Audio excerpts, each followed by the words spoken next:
Today, we are going to reframe the very foundation of search. We're going to unpack a simple but very powerful idea. Keywords aren't words, they're questions. If you work in SEO, you probably spend a lot of time looking at metrics. Search volume, competition scores, ranking difficulty. Your research, your entire strategy is often driven by this data. But here's the thing, behind every single one of those searches is a person with a problem, a need, a question they're trying to answer. If you only see the keyword, you miss the person. And if you miss the person, you've missed the entire point. I call this spreadsheet thinking. It's a very mechanical, data-first process. It treats search like it's an engineering problem to be solved, and it completely overlooks the human element. You know the drill. You export a big list of keywords, you sort it by search volume, you filter that by some kind of difficulty score, and then you just assign the winners to your content calendar. It's efficient, sure, it's data-driven, and it's completely impersonal. The human need is just absent from this equation. So this is where we have to make a shift. We must stop seeing keywords as just targeting opportunities and start seeing them for what they really are, compressed questions. Your job is not to target a keyword. Your job is to decompress it, to uncover the human need that's hidden inside those 2 or 3 words, and then answer the real question being asked.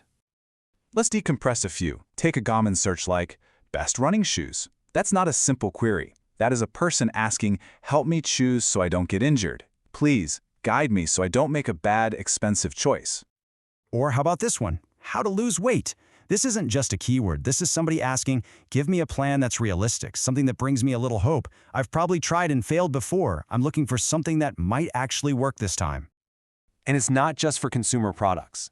Even a business query like CRM software is not just a keyword. It's a business owner asking, help me control the chaos in my growing business. I'm feeling overwhelmed and I need a system. Now, when you see keywords this way, your entire approach to content has to change. I actually learned this lesson the hard way. Let me tell you a story about a home improvement client and some paint. I did my research and found a great keyword with solid volume and what looked like manageable difficulty: best paint for kitchen cabinets. Seemed like a straightforward target. So I did what everybody does. I analyzed the top-ranking results, I identified all the common talking points, and then I wrote this huge, comprehensive guide that covered everything they did, and then some. It was a good article. It was well-researched, it was well-structured. And it was stuck on page 2 for months. I kept tweaking things, optimizing, waiting for something to happen. But nothing worked. I had done everything right. Or so I thought. I was frustrated. I'd follow the SEO playbook to the letter, but the results just weren't there. I had to ask myself, what was I missing?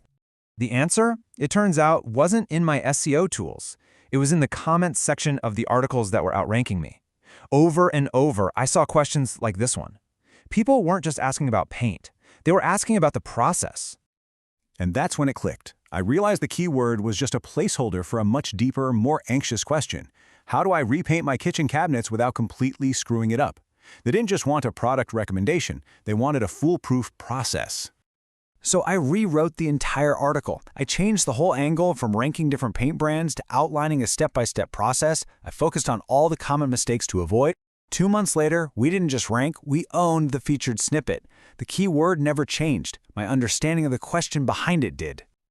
So how do you find the real question behind your own keywords? Well, here are 3 methods you can use to start listening more closely.